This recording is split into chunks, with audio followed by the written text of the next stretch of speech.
আসসালামু আলাইকুম। সম্মানিত দিনী ভাই ও বোনেরা,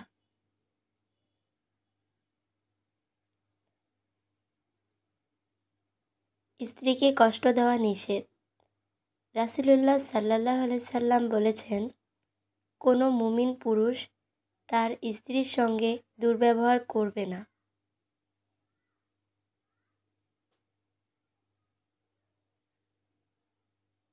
স্ত্রীর একটি অভ্যাস ভালো না লাগলেও তার অনেক গুণ আছে, যা পুরুষের জীবনে কল্যাণ বয়ে আনে।